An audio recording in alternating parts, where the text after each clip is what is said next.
This past weekend, we gathered to reflect on the anniversary of a national tragedy. The visible and invisible wounds incurred on that day continued to impact the lives of all of us.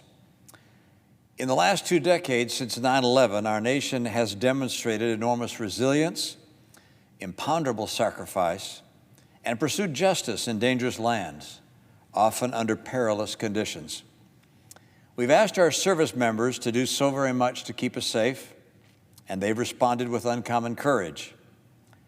Last month, 13 of our nation's finest upheld their sacred oath at the cost of their lives. They were struck down by the cowardice of terrorists, while at the same time they were helping innocent Afghan civilians reach a better life.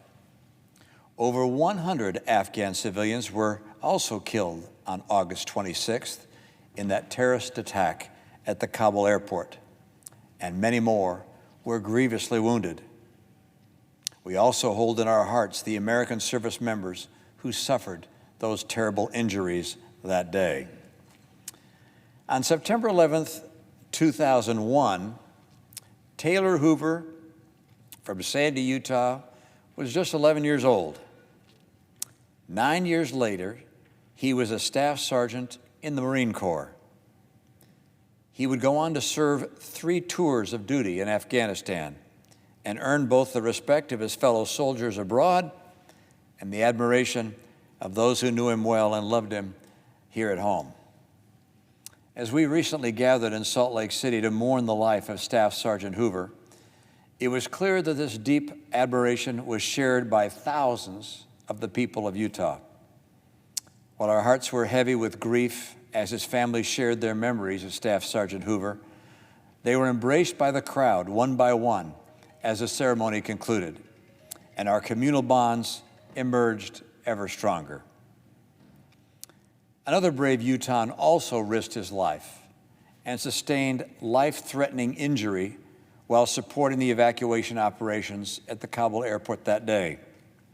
Our nation thanks you, Corporal Wyatt Wilson, and we pray for your complete and speedy recovery. You and your brothers and sisters in arms have answered the call to serve with valor and devotion, and your service rendered continues to protect us to this day. Let us carry forward these shared values and reflections on sacrifice in our daily lives and endeavor to strengthen our national bonds of unity.